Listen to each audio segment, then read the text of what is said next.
freaking first cut. Golly. What's going on, YouTube? DFS preview for this week's RBC Canadian Open. We will go tier by tier through all the pricing to find the best and potentially the worst plays. Hit the like button, subscribe to the channel. We'll get started right now. Welcome to the First Cut Podcast. I'm Rick Gehman. Sia Nejad will join me to talk DFS today. Sia, welcome. Thank you. Listen, I'm going to be busy the entire show culling through narrative lineups, so just defer to Greg on every single thing the next hour.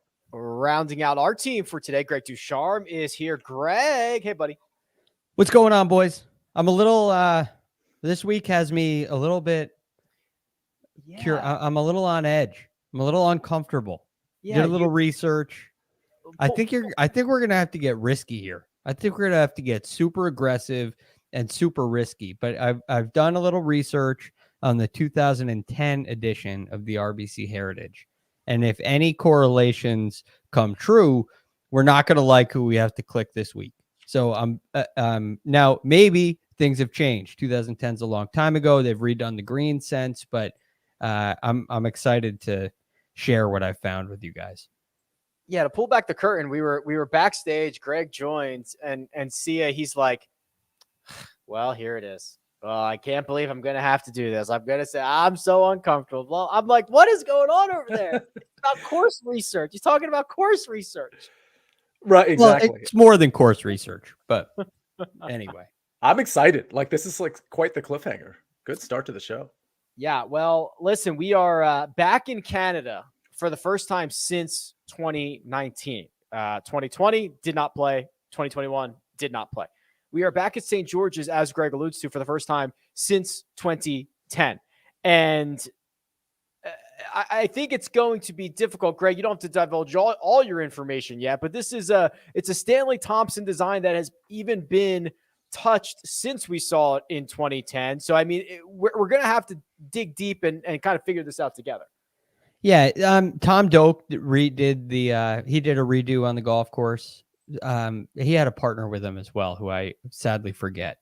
But see, the unique thing about golf course architecture now, when they redo golf courses, they bring it back. The common theme is bring it back to original design. So a lot of the new architects, like Gil Hans is big on this, Gil Hans rather. And when he redoes a golf course, it's not like Gil Hans is putting his touch on it. He's putting Perry Maxwell's touch on it, for example. And so I find that to be very interesting. And when you look at what Stanley Thompson did, Tom Doak was trying to bring it back to what Stanley Thompson did. So what does that mean? I think it almost, in a way, renders it not maybe useless is the bad term, but it's not like this is a Tom Doak golf course and we can compare it to other Tom Doak golf courses, because it's something that, he's trying to make this a Stanley Thompson golf course, not a Tom Doak, which I just think that's an interesting thing to consider when you're looking at modern architecture. Producer Troy can share my screen here because I've got the scorecard up here, Sia, and on paper it's a par 70, 7,014 yards with 5 par 3s, 3 par 5s, and it's kind of weird. I actually think it's going to play longer than this. 7,000 on the scorecard's not very long, but you've got the long 3s and they're really short 5s. And I don't know. I think there's going to be some long iron stuff out there for these golfers this week.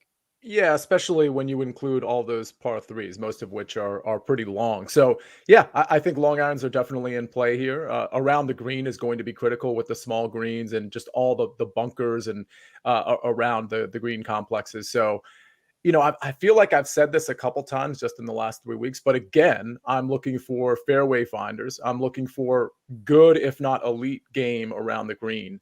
And yeah, I mean, iron play overall, certainly, but in terms of if you want to have a bent one way or the other, Rick, like you, I've sort of fallen away from the bucketing of proximities. But to the extent you want to look at that, obviously, the 175s and ups are probably going to be where you'd want to lean toward. Microscopic greens, Greg, 4,000 square feet on average. That's basically second to just Pebble Beach. This week and next week are both going to be small, kind of well-protected greens, if you look at every single par three, and if you look at a lot of these greens in general, Greg, I mean, they're just every corner of them, there's a bunker. Yes. And when you combine that with the tree line, the fairways, I think precision might be the name of the game. Yeah, it definitely seems that way. Now, you look at some of the yardages on these par fours, and a lot of the golf course is made up in, you mentioned the short par fives. So you don't really have that 600-yard hole that's adding a lot of yardage. You have a lot of the par fours, almost all of them. 7 of the 10 are between 450 and 490. Now, I mean, those aren't overly long either. They're all kind of in this middle range. And that leads to maybe some 3-woods off the tee, which leads to really middle irons, more so than long irons. But I think the proximity bucket, if you look at the 175 to 225, that's kind of the area where a lot of these guys are going to be coming in from. But that being said, I mean, a 450-yard par 4 is a wedge. It's a wedge into the green. So if guys are willing to take driver, you'll still see plenty of wedges. It's just not 3-wood wedge, right? It's, for the most part, I mean, it's driver wedge, and it is tree line. So it will be interesting. But I think the biggest factor, regardless of what guys have coming into the greens, is the greens are really small. The greens have some slope to them, and they are extremely well protected by bunkers, as you said. And I think some of the results from 2010 back up all of those things. Okay, hang on to that for just 1 second. Sia, the strength of field 274 according to the official World Golf Rankings. We've got Scotty Scheffler at the top. We've got Justin Thomas and Rory McIlroy. I think there's kind of a little bit of a drop off after that, but this is certainly a field that is going to provide some big names, and then also that next tier of golfer with a lot of opportunity to contend in this thing. Yeah, and I'm actually curious as to how people end up constructing their DraftKings rosters, because I think you're right. I think what people are going to want to do is grab a guy from this top range and sort of work their way down. I think you can grab a guy in the top range, even a 9K guy, but then once you do that, you're kind of stuck in the low 8K and 7K range. And if you look at the DraftKings roster here, once you get to like the mid 9K range, there's a pretty huge drop off. So from a roster construction standpoint, I definitely think people should sort of keep in mind what they think people are going to do here and maybe construct your roster a little bit different. I can tell you, as we are about to go into this 10K and above range, I think there's an argument to, fade some of these top guys and just, make things a little bit different, because once you get, and we'll get there, once you get to the 7K range, it's super dicey. This is not the tournament where you want to be living in that range. And, I would have said the opposite, maybe 2 out of the last 3 tournaments. Yeah, we'll get to that cheat sheet in just 1 second. But Greg, you've been teasing the stuff from 2010. What are the big takeaways that are making you most uncomfortable? So I went through and I looked at everybody who finished in the top 4. Okay. Now that was 12 players. So it was a lot, you had a lot of guys that were in contention. You had a huge group of guys tied 4th, but it was 12 total players. So of the 12 players, there was only 1 player that entering the week was inside the top 50 strokes gained off the tee. That was Charlie Hoffman, who was tied 4th. There were only 4 players that were inside the top 50 in strokes gained approach the green. And Luke Donald was one who was at the very top of his game. Tim Clark was one. Matt Kuchar was 48th at the time. I mean, they're not elite iron players. You have a lot of guys outside the top 100 that were that finished inside that top 12. When we get to the around the green play, you had 5 guys inside the top 50. But more specifically in sand saves, you mentioned all those bunkers, which is why I looked at sand saves for these top 12 guys. The top 3 players on the PGA Tour entering the week of the RBC Canadian Open in the 2010, the top 3 players in sand saves finished in the top 4. Wow. You don't see that very often. It's kind of surprising to me. And 7 of the 12 players were in the top 50 in sand saves entering the week. Then you go to putting. You had 6 top 10 putters on the PGA Tour inside the top 12 for the week. 6 of them. Including number 1, number 4, number 7, number 9, number 10. And then you had 7 guys in the top 50 in strokes gained putting entering the week. So that's why it's uncomfortable, because you look at, I mean, do you really want to construct your DFS lineup around a model heavily invested in sand save percentage? Yes. Do you, yeah. do you really want to construct a DFS model around strokes gained putting? No. These are things that will make you very uncomfortable. But I think it does provide some opportunity. So I'm kind of working backwards. I'm taking my off the tee preference based on this, and I think it goes way down. I do think approach play is still very important. I think the field might be a little bit stronger. You look at a Luke Donald there, while he's a shorter hitter. In 2010, he was really a top end player in the game. In 2011, he became world number one. So he was an elite player in there, and he was a very good iron player. So I do think iron play can still be a factor here. But I think you're looking at some short game putting guys when you fill out your roster. Here are the best or highest ranked players in this field in sand save this season: Justin Thomas, Mike Weir, probably doesn't have a lot of rounds there, Ryan Armour, Matt Fitzpatrick, David Hearn, Wesley Bryan, Shane Lowry are all inside the tour's top 10. You want to go to putting? We could do strokes gained putting, I assume. Let's do that.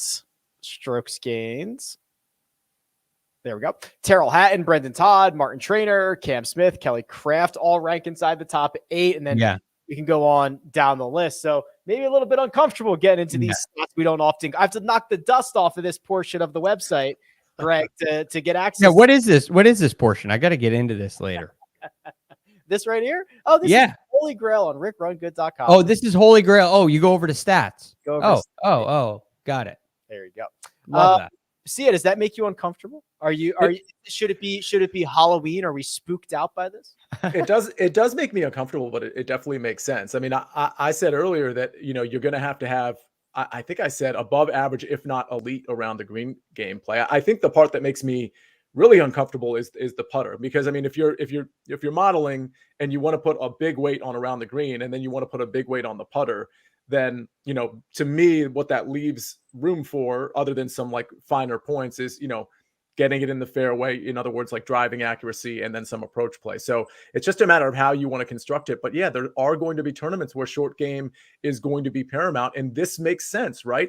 These are very, think about it. These are very small greens and they are very well protected. So of course, around the green game is going to come into play. And with the undulating greens, yeah, I guess, I mean, I don't know, Greg and Rick, you might be better at sort of judging that versus myself, but with the undulating greens, I would imagine that is going to benefit the better putters, obviously. I don't know. I sometimes think, Greg, and this is probably very golfer dependent. I sometimes find that large kind of undulating greens are easier to read. And sometimes the subtleties in greens are harder to read, but I imagine I don't have any data to back that up. I imagine it is very player specific. Well, the thing that I go to is a golf course like Muirfield Village, a golf course like Augusta National, which have some of the most undulating greens we play on the PGA Tour. Yet they ask for great ball striking.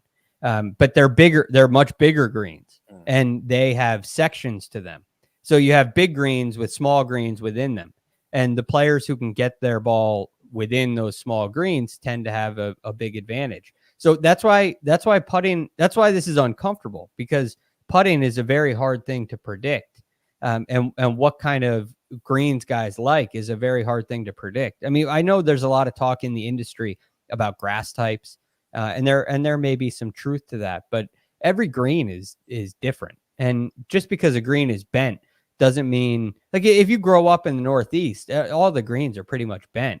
But you're going to have some courses you putt really well at and some courses you struggle at as a player. So it's just a difficult thing to predict, and it can make things a little uncomfortable. But I do think there's an opportunity. You just have to be you have to be aggressive this week. And I don't think you can try to be safe. I think this is a week where you have to kind of go out on the limb, and you can't be afraid to be wrong. Which is why, again, I mean, I love when I do my research and I find that the best iron players do really well Right. That is, it's comfortable. It's warming, but it doesn't mean you're going to win. You got to take chances to win in this game. And this week in particular, you're going to have to take chances. All right. Well, we're going to get uncomfortable. We're going to go to the cheat sheet. We'll go tier by tier through this board. But first, we're going to take a quick break and hear a word from our partners. I'm not comfortable living in a hot dog. It's still way better than your house, kitty. I can't do this anymore, Mom. If you won't listen to me, then I really don't have a choice. So you're running away? South Park, the streaming wars. Now streaming. Okay, well, I'll see ya. Bye, honey.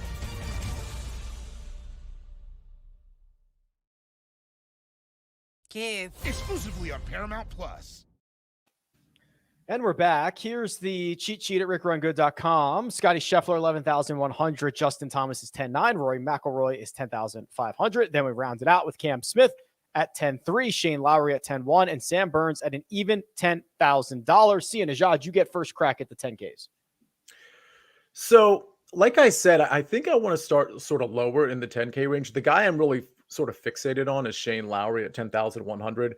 I think that's a pretty good price considering the field, and he grades out so well on approach. If you want to dice the approach game up and go to the longer irons, he's excellent there too. The around the green game isn't great, but then if you dice that up to sand saves, it's actually quite elite. So he really checks every box. I mean, sometimes he doesn't keep it in the fairway. He doesn't grade out super well there over the last 24 rounds. With that said, he rates out really well for me. And I think I don't know that I want to play the or pay the Scotty Scheffler price tag of 11,100. He's probably my second favorite in this range. So for me, it's probably Scotty and Shane Lowry, but I'm very likely to start more of my lineups if I'm choosing between the two with Shane Lowry. Yeah, Shane Lowry's T32 at the Memorial was his worst stroke play finish since the Houston Open. That was November. So it's been quite a good run for Shane Lowry. Okay, Greg, Sia is focusing a bit at the bottom of the range. Where would you like to spend your assets? Well, I'm very interested. I think Rory McIlroy is a very interesting play, but he's not my favorite in the. I think my favorite guy on this list is Justin Thomas. And the reason is, well, one, his sand save percentage top in the field. That could go a long way. He's also a phenomenal iron player. No surprise there. And I think he's really solved an issue with his putting. He missed the cut at the Charles Schwab Challenge, had an uncharacteristically, but I mean, you look at that red in the strokes gained approach. If you're watching on YouTube, it sticks out like a sore thumb. That's the first time since at least this year that he's lost strokes approaching the green. You probably got to go. I mean, you got to scroll for a little while. He lost a little bit in at Riviera in 2021. The last time over a year strokes. Yeah, the last time he lost multiple strokes was June of 2020. That's 2 years. Yeah, and you don't see two in a row. No, you don't. You don't see two in a row. So I think there's a very good chance that iron play comes back to life. And that's a very good sign for me. His short game is as good as it gets out there. It really is. And then, and again, I think when he changed putters, he figured something out. So in that Charles Schwab Challenge, he lost a tiny bit around the green, or a putt in rather, in only 2 rounds. And he gained in 4 previous events before that on the greens. So I think he's answered the biggest issue in his game. And I'm willing to wipe the Charles Schwab Challenge away to that's the week after he won his second major championship. So I'm happy to wipe that away. And I think he probably has the most upside in the field. We've hit on Lowry. We've hit on JT. Scotty Scheffler, is it just a pricing issue at 11,100? You've probably made more lineups already this week than Greg and I combined to have. Is it hard to kind of fit Scotty in there and figure everything out afterwards? Yeah, the short answer is yes. And you realize that really quickly once you get to the 7K range. I mean, kind of the 8K range, but once you get to the 7K range where you're typically really comfortable with a good handful of guys, 5-6 guys that you want to lean on in the 7K range, that doesn't really exist in the 7K range. And again, we'll find that out later. That doesn't mean you can't play Scotty, but when it comes to paying $1,000 more for Scotty Scheffler versus Shane Lowry, I just prefer Shane Lowry there because I don't think they measure out or grade out too differently here. And honestly, when I'm looking at the metrics that I'm super focused on, in particularly keeping it in the fairway of this elite range. And again, I'm using 24 rounds, but I think you could probably extend this out to 36 or 50.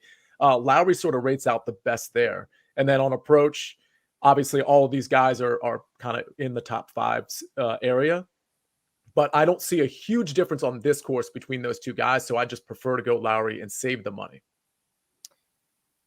It's such a fascinating group of golfers because Cam Smith does it completely different than Rory McIlroy does, yet the results are as good, if not better. And now we go to a place, Greg, where like Cam Smith is not the model guy most weeks because of kind of the short game, and he's gotten much better on approach. But is this a Cam Smith spot?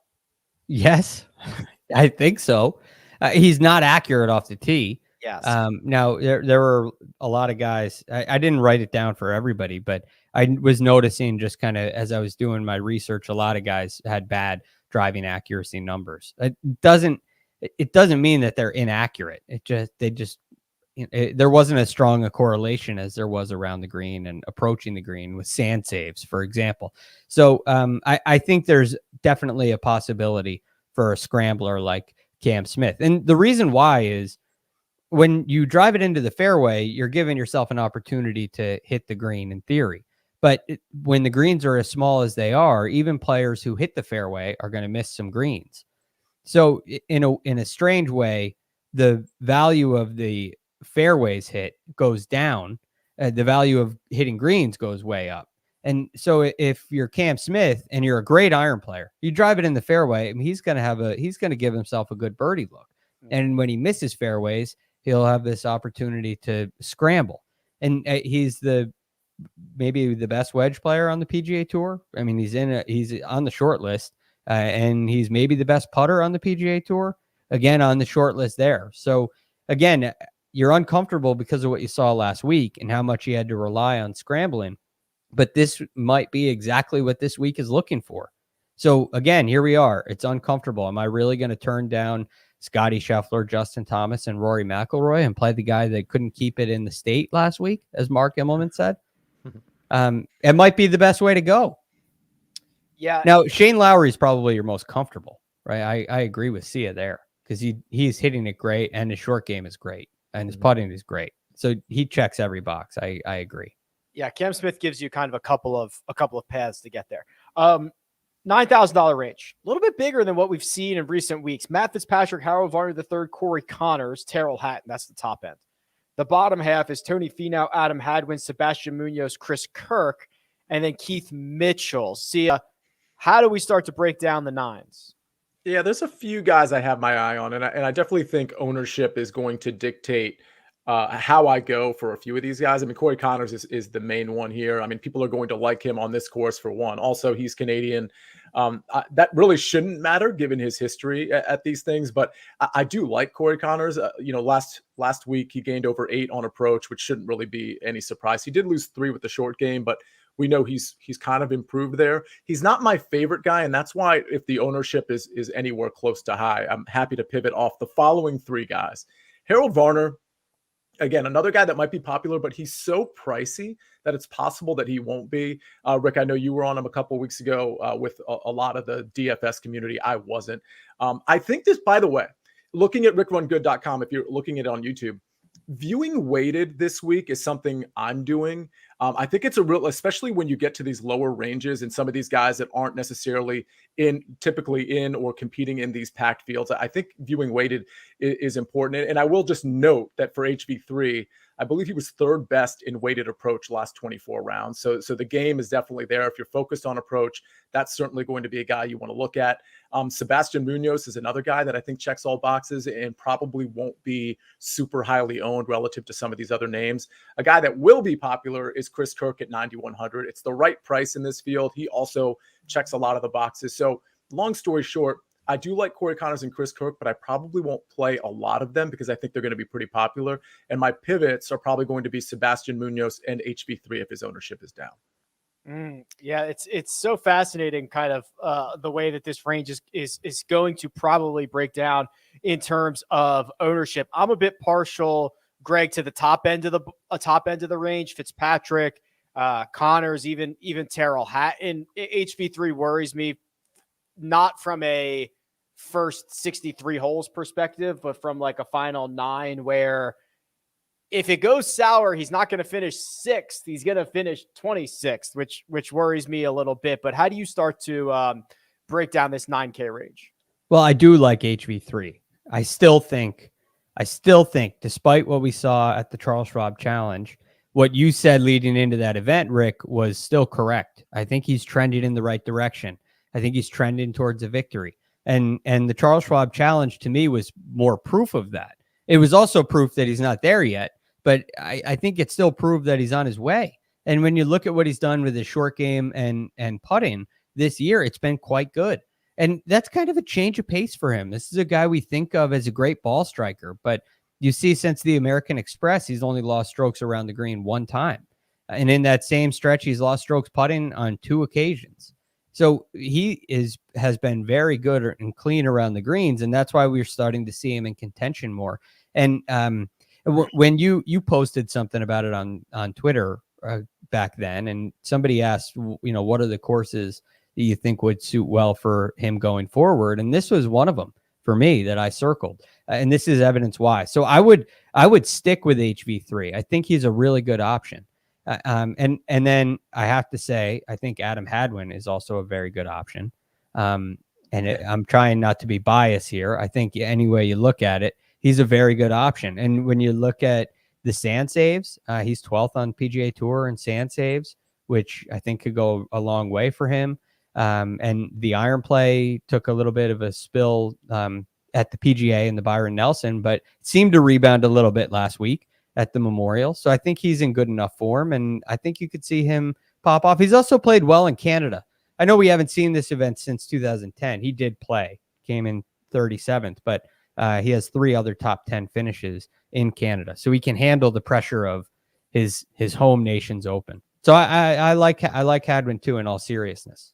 The other thing about Harold Varner III, which was great at Colonial, is the long par 3s they have there. He's one of the best players on tour on those long par 3s. This place has got 4 of them that are over 200 yards. So it kind of falls into the same category. Rick, I think, did you mention Matt Fitzpatrick? I'm pretty sure you did, that you liked him at the top of the range. I am a bit biased towards Matt Fitzpatrick. Yes. He's got this bizarre result from last week, but otherwise he's been awesome. Right. Where he lost almost 8 strokes putting from what I recall. Yes. I think he's a really good course fit too. So, I mean, again, it kind of depends on ownership with him, but I don't think he'll be super highly owned. And I think starting your lineup with Matt Fitzpatrick would be fine. I think starting with Lowry and Fitzpatrick would be a nice 1-2 punch that most likely not a lot of people will be starting their lineups with. The 7.5 strokes that Matt Fitzpatrick lost last week with the putter is his worst putting performance ever. By a lot, I bet. His second worst putting performance ever, also Muirfield Village. Yeah. And that can happen there, right? Those are really high level greens. And if you're a little bit off on those greens, you'll get smoked in that statistic. And that's exactly what happened. So I give him, you also notice the second was over 4 rounds. So that's right. That if you average that out per round, he got smoked on the greens last week. But I don't look at it as a sign of bad putting. I think he had a bad week on a course where you can't have a bad week. The other thing is he finished 17th in strokes gained ball striking and only played 2 rounds, which is like, that's a counting stat. So I mean, you love this in the DFS. This is not uncomfortable. This is comfortable. Yeah, that's very, very nice there. Okay, gents. I want to get to the $8,000 range and below. I feel like this is where it really drops off, and we're going to have to work hard here. But first, we're going to take a quick break and hear a word from our partners. And we're back. $8,000 range, very, very small. Patrick Reed, Justin Rose, Sahith Tagala, Johnny Vegas, Mackenzie Hughes, Rasmus Højgaard, and then we rounded out with Brendan Todd and CT Pan. See ya. Wow. Where are we headed here, bud? This is a really, really tough range. Patrick Reed is interesting. I'm going to have to think about that one a little bit more. I think the 3 guys that I like the most, one of them I think is going to be a decent ownership play.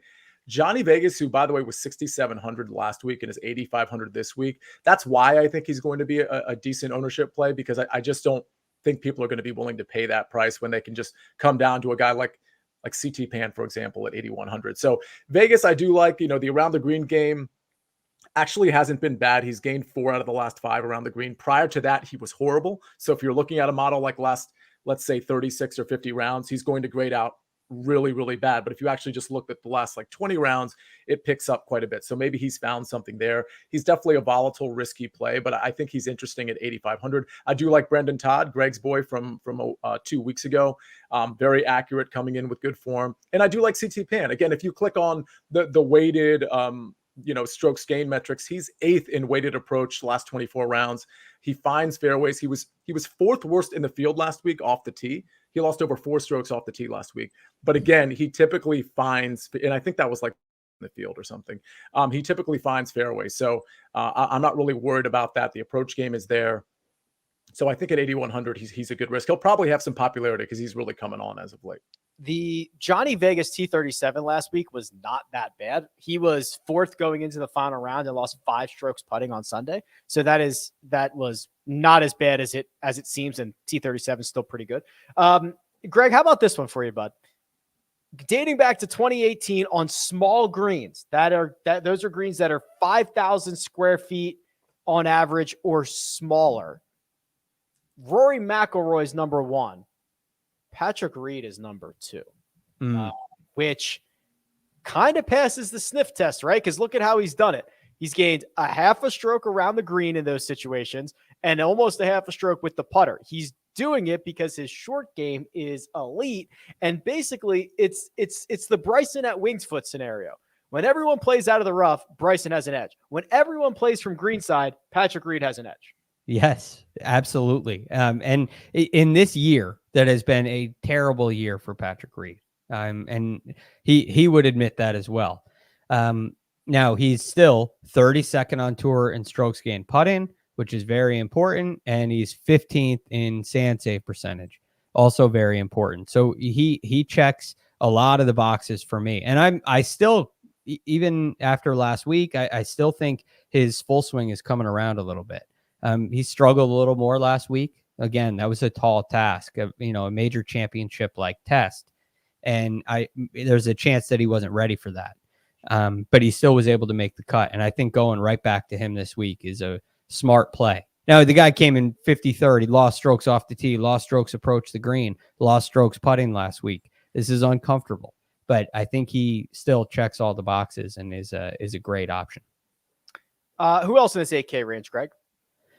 So I like Brendan Todd, as Sia pointed out, and I like Patrick Reed, and those are definitely my 2 favorite. Could you get a little crazy and take a chance on a Mackenzie Hughes? I don't like what I've seen out of him, but he did play well at the Wells Fargo, which was kind of tough, kind of a short game contest in a way, where he hit the ball a little bit better, and he was able to make the cut last week. And he's a Canadian player who has done pretty well at the RBC Canadian Open in the past, particularly in the last 2. So I feel like he may be amped up. Now, I don't like going on that. I don't like going like I expect there to be a draw towards Canadian players, and I don't think that's necessarily a great idea. Not that I'm against playing them. I don't think you should, because they are Canadian. I think people will fall into that trap. But he could be a sneaky, fits that mold of extremely uncomfortable, but a good course fit in general.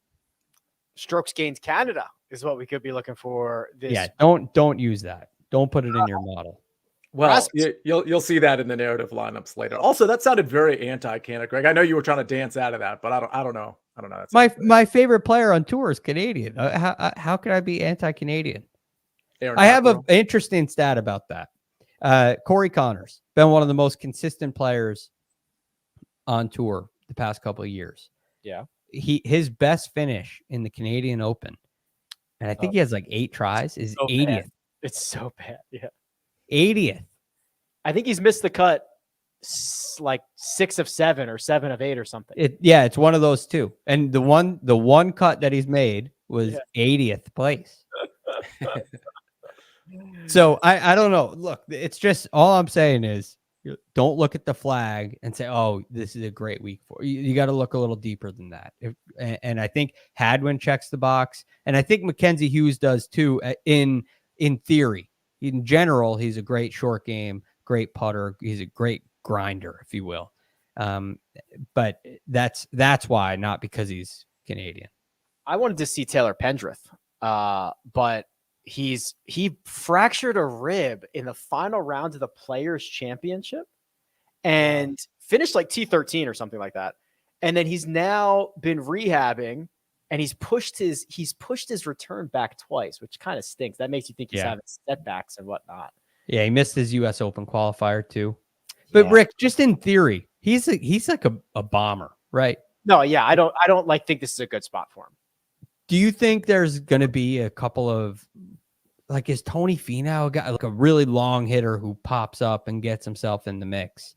Do you mix those into your lineup, or are you sticking to your model all the way through? Yeah, I mix them in. When I start building lineups, I'll also like kind of just like randomize some stuff. Like I am not so naive to think that my research is perfect and you know what I mean, and everything that I think is going to come true, right? I'm aware of the flaws and the randomness of this. So yes, I will. It's unlikely you see me go with like 6 short game specialists. I might go with like 4 and then mix in a couple of guys that I just think can get it done in some different ways. So yeah, there will definitely be guys that go against the model inside the top 10. I like it. $7,000 range. Let me get it queued up here. Massive range. I will not name them all. Aaron Rai, Mark Hubbard, Adam Long, Cam Champ are the notables near the top. The bottom end, Doug Gim, Lee Hodges, Peter Malnati, etc., etc. See ya. Have at it. Yeah, this is an interesting range because I don't think anybody's going to carry a ton of ownership. So I think that's kind of the good news. If you're right here on 1 or 2 or 3 of your 7K guys, you're probably in pretty good shape. And so I think this is where the tournament or your tournament is going to be won or lost. I'll start with Adam Long, who I don't think a lot of people will pay attention to, mostly because he rates out pretty badly around the green. And I know how important that is. So I'll admit that, a lot of these 7K guys who aren't good around the green are very risky. But keep in mind that the part of the reason he rates really poorly around the green is because he lost 4 strokes around the green at the Memorial. Other than that, he's actually been okay around the green. And we know he can spike on approach. So it's one of those guys that I think has pretty great upside that could be potentially contending on Sunday if everything sort of goes right for him. Another volatile guy that I like that hasn't been very good at all, which is why he probably will carry no ownership. JJ Spawn at 7,700. If you look at that weighted approach last 24 rounds, which again, you can see on RickRunGood, which he's pulling up right now. As a matter of fact, he does continue to rate out really well there, but he's missed 3 out of the last 4 cuts. So it's a very high risk play, but I do think he has upside. A guy that has been coming on as of late and really been playing well across all categories is Pat Perez, another guy that I don't think anybody's going to play. I'll just name a few more names. Martin Laird is starting to have finishing positions that are, starting to mirror his strokes gain metrics. If you guys recall, over the last couple of months, like Martin Laird has been, top 5 or top 10 in a lot of models because he's just ball striking the heck out of it. But he's starting, and he was missing cuts, but he's starting to actually make cuts and finish in a decent place. A couple risky guys that I like. Matt Wallace playing pretty well over in Europe. Maybe he's on the comeback trail with 2, back-to-back decent finishing positions at 7,400. David Lipsky, Ryan Armour, a couple Canadians, Nick Taylor and Adam Svensson. I like both of them as well. I also noticed what Pat Perez has been up to. So he's missed 1 cut since Phoenix, and he doesn't have a ton of great results, but he's got his 2 best results are actually his last 2, T12, T26 at the Charles Schwab and the Memorial. And he's been very good around the greens. The putter's been hit or miss, but I'm okay with that being basically 10 shots volatile. And the approach play has been generally pretty good. And also he loses strokes off the tee because he's not particularly long. He is at least a little bit more accurate than he is long. So I'm in on Perez. I'm in on Pat Perez one time. I think he was like my top choice. Maybe top three choices for me in this range. This is not a good range, Greg. If I go to battle with Aaron Rye, Adam Long, and Pat Perez, I'm probably pretty happy with that. Yeah. Adam Long was on my list as well. And one other guy that I know is going to be very popular on this show when if our producer gets a chance to listen to it. But Rory Sabatini, very interesting to me. He has a couple of made cuts in a row, 3 in a row. He's gained strokes around the green in 3 in a row, 2 of 3 putting. And I believe that's right. He's done very well in Canada. So he has 4 of his last 5 have been top 25s, and 3 of them have been top 12 finishes. So, I mean, is that course fit? Not necessarily, but when you combine what he's done in Canada and you combine what he's doing around the greens, I think Rory Sabatini is a great fit at 7,200. Rory Sabatini has a top 10 at this event in 2000. 2000, he Yeah. finished 6. 1999, he finished T58. This dude's been just out there grinding on tour forever. Yeah. I mean, he could almost take up citizenship. He's played there for so long. He might. Don't tempt him. He might. That's a great idea. So yeah, it's a tough range. And I love hearing that Pat Perez isn't going to be very highly played. How about this? Because I'd have to go look. When I checked this morning, Tyler Duncan was trending towards making the U.S. Open. Today's the longest day in golf as we record this. It's Monday. It's the final qualifying for the U.S. Open. About a third of the field is going to be decided today, and there's a lot of professionals trying to get their way in. Tyler Duncan was in the mix earlier. Sia, do you care at all? This is kind of like what we saw Scott Stallings do a couple of weeks ago. Play well on a Monday in qualifying and then carry it over into that week. Do you care at all about the results we're seeing from final qualifying right now? Yeah, a little bit. And then I also think that Tyler Duncan is a pretty decent play. I mean, the short game leaves a little bit to be desired, but he does seem like a pretty good course fit. He finds fairways. The approach game is, he's in the top third of the field. The long irons are actually quite good, which is a surprise to me. The par 3 scoring is good. I don't think the upside is really there. I think maybe there's other 7K guys that have a similar, similar metrics, but maybe have greater upside.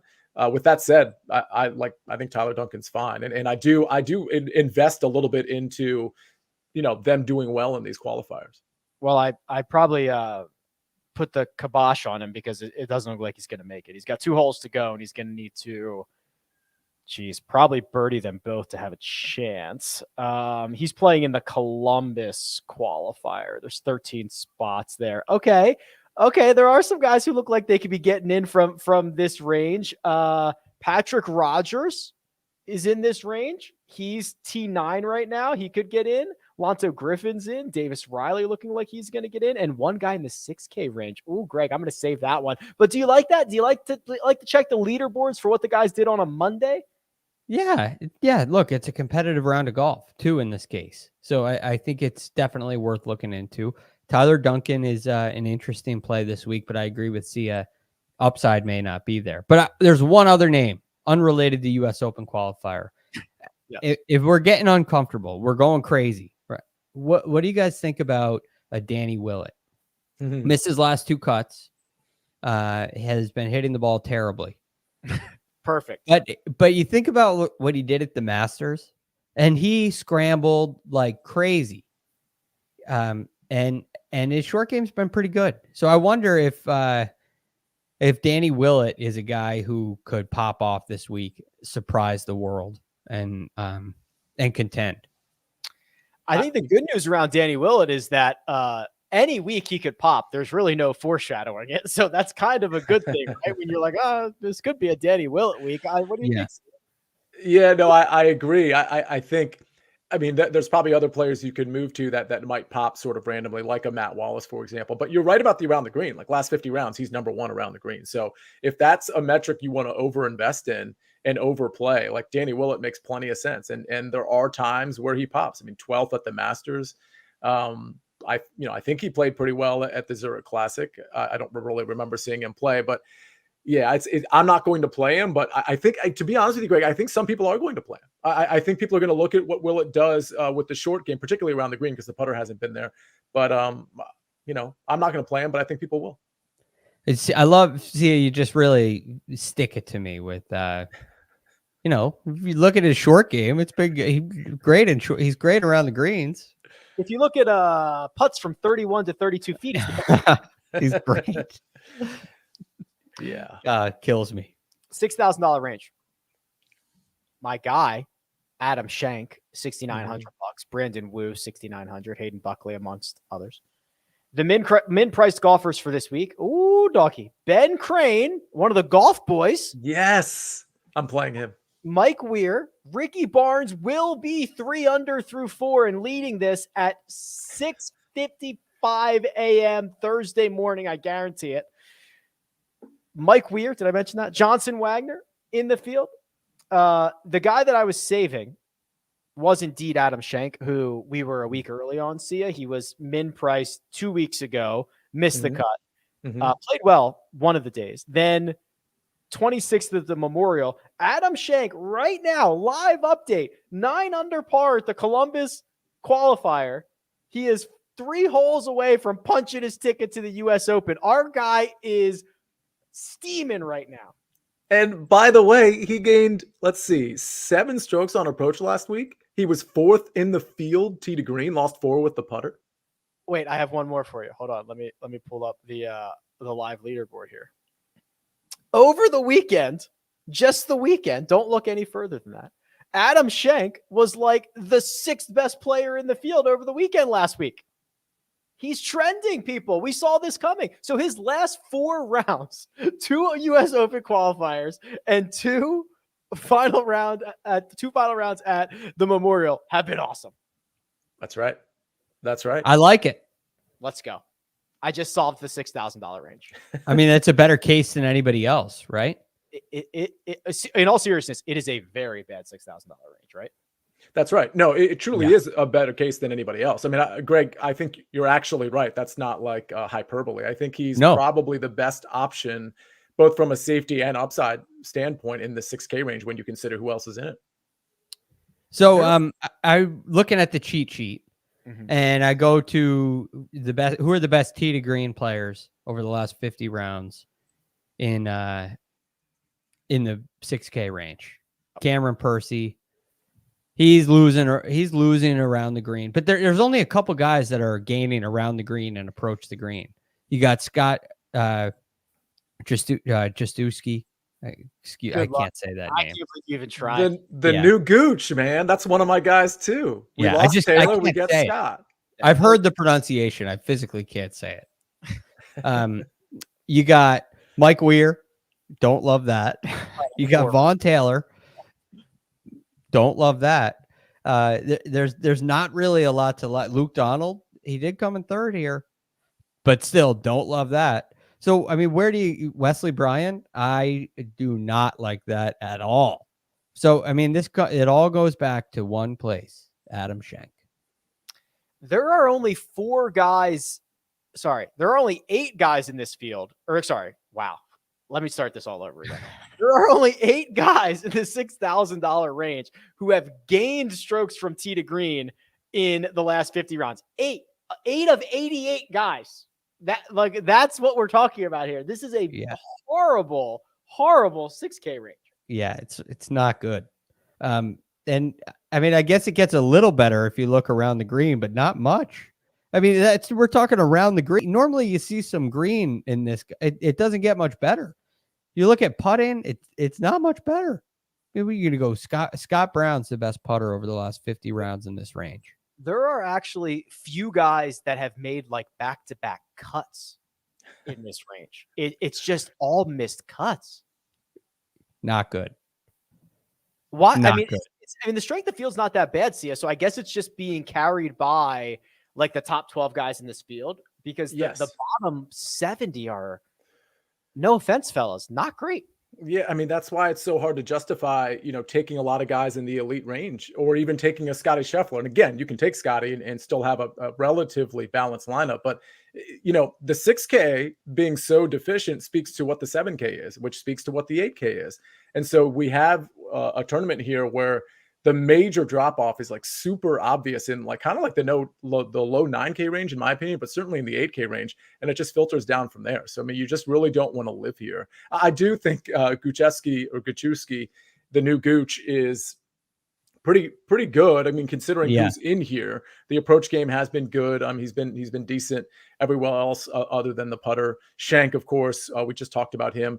David Lingmerth appears to be making somewhat of a charge at 6,500. I think he's decent. He was top 20 on approach last week. He finds fairways, rates out really well, but keep in mind, he hasn't played a ton lately, and a lot of that has been on the Korn Ferry Tour. In fact, I think his finishing positions, I didn't really do the math on it, might even be better on the PGA Tour than they were on the Korn Ferry Tour over this calendar year. With that said, I think he's actually a pretty decent play considering this range. I'll throw one other name out just for the heck of it. A guy who's been okay on approach and can sometimes spike with the putter, maybe is finding his game again, Danny Lee. I don't think I'm going to be playing much of him, but I think he's another option in this 6K range. Danny Lee, 8 under, 3 holes to go to get himself into the US Open. Let's go. 6 and 7K guys who are playing their way into the US Open. That's where we're at this point. All right, one other guy I'll throw out there. This is like, all right, I need to get into the 6K range, and I want some safety. I think Bill Haas is your best cut maker in the 6K range. He's hit a ton recently. Let's pull him up here. He makes a ton of cuts, and he's at 6,800. It doesn't quite get you. If he was at 6,500, I'd play. He'd be almost a lock, because I think there's a real chance that he makes the cut. And I don't mind having safety like that in a range like this. He's not a lot of upside. 10 out of 11 cuts has Bill Haas. Yeah. So, I mean, he could make the cut again in this field. I don't think it's going to be a crazy low cut where you got to shoot, 6 under to make the cut. So it's an option. Bill Haas. No, I was just kidding. I don't know where he is. I don't know if he's trying to qualify for the US Open or not. Brendan Steele withdrew. I guess he got off to a bad start. If you shoot 2 over in the opening round, you just go home, right, Greg? You just have no chance. Olin Brown, a number of years ago, shot a couple over in his first round. I forget what he actually shot. He was going to withdraw, but he couldn't find anybody to tell him, I'm going to withdraw. He played the second round, shot 59. And got in. Wow. So don't give up. Never quit, kids. I guess Brendan Steele found a guy. That was so inspiring. Yeah. Yeah. Brendan Steele found a guy, unfortunately. And the sad thing is he'll never know what could have been. Oh, boy. That is sad. All right. Well, I think it's about that time for the old narrative lineup, which, by the way, can I just tip my metaphorical cap to John Markowski, who is not only the GOAT of the narrative lineups, he won the birdie on DraftKings last week. It's awesome. But not on the narrative lineup, Greg. What No. He should have to look. No, he shouldn't have to give it back. That's hard earned. He's a friend of the show. Full support. John, you can only play narrative lineups from now on. Yeah. So get in the lab. Help everybody else out. All right. So yeah, these are the narrative lineups that you've been curating via Twitter. Let's start with Willis _ what does that say? Reed, yeah.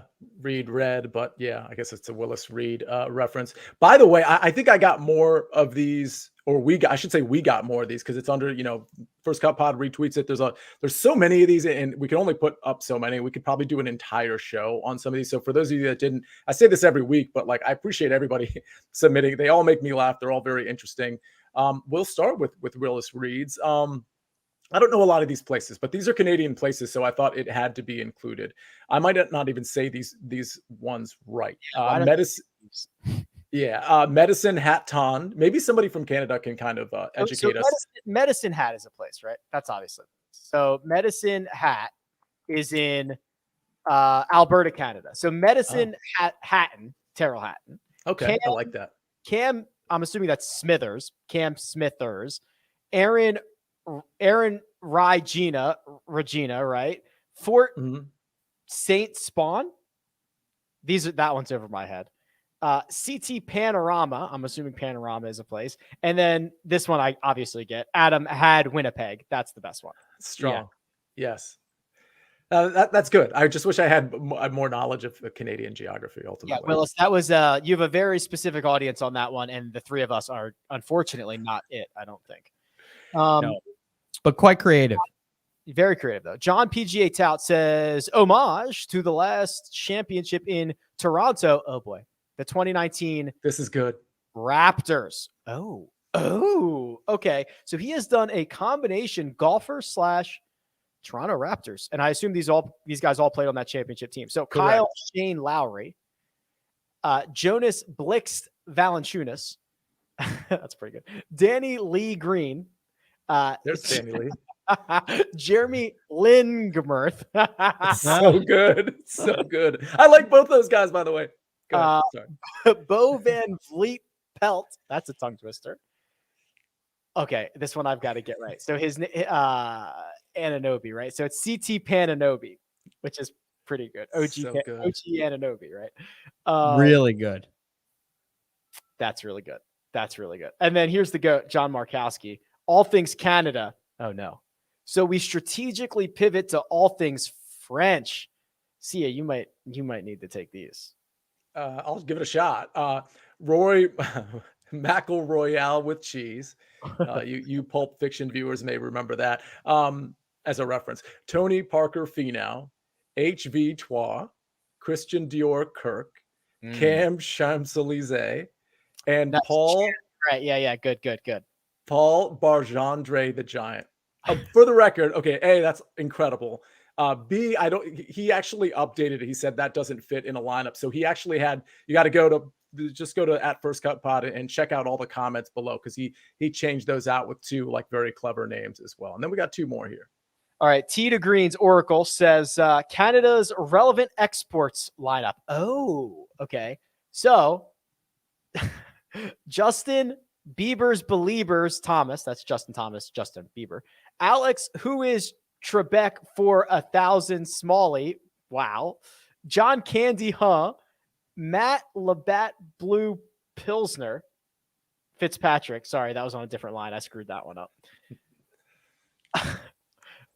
Roger Drizzy ain't ever slowing down. I'm not.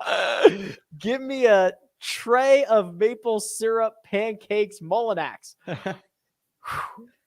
And then Sia, here's the all. No, so just so you know, this was more of a group effort. Tim Peterson sort of inspired this one, and then Greg worked with us on this one too to find the last guy. But we're going the final all Canada team, so we went down the line: CANADA, and we got Corey Connors, Adam Hadwin, Nick Taylor, Adam Svensson. That should be David Hearn and Aaron Cockerill. So you can spell out Canada with those first names. With all Canadians. With all Canadians. Yes, indeed. all Canadians. Wow. Well done.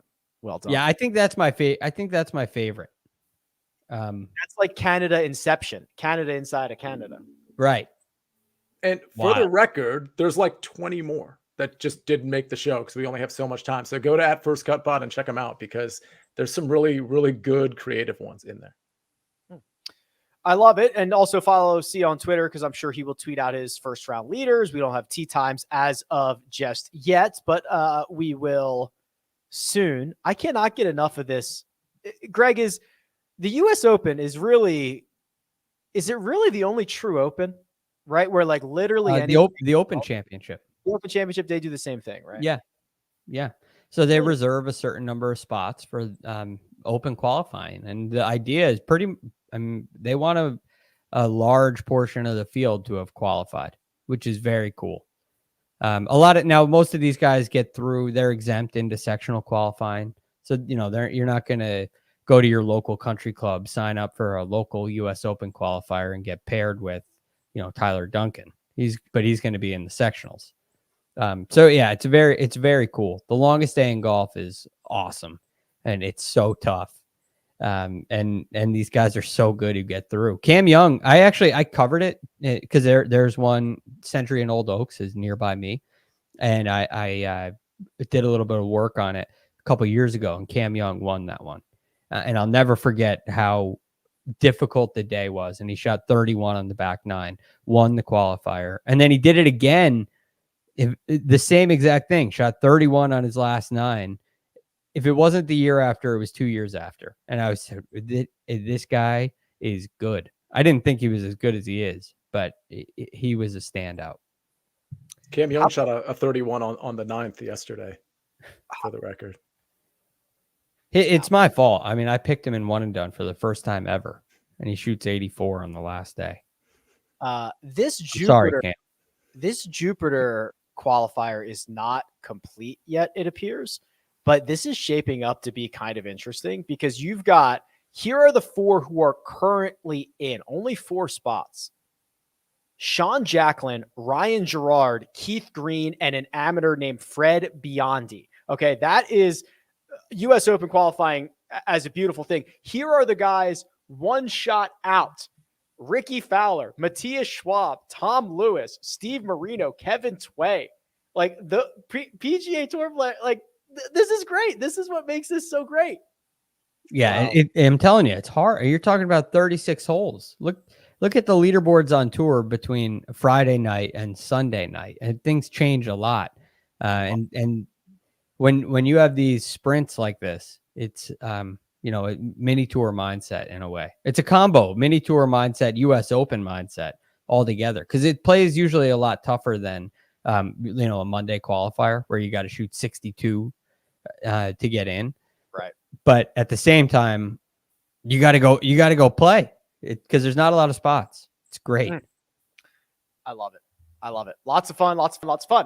All right, gents, we'll be back. I forgot to mention, my bad. The one and done voting for the fans is now live. The link is in the description. Get your votes in because we are going to go live on Tuesday morning. And then that is when we will need your final selections for this week's RBC Canadian Open. Yes, Sia. Can I publicly apologize to you, Rick? I'd be thrilled. Well, I mean, for the Colin Morikawa mush, I'm really sorry. I'll try not to do it again. I'm really sorry. It's all right. It's all right, man. It wasn't going to happen for me anyway, but I didn't expect you to just take me down like that. He was so bad that it really felt like it was my mush. Like he was really bad on Friday in particular. Probably just going to win the U.S. Open now because he's had like the worst 5-event stretch of his very young career. All right. Hate to see it. By the way, it's still a pretty good 5-event stretch, all things considered. Sia Nejad is available on Twitter at Sia Nejad.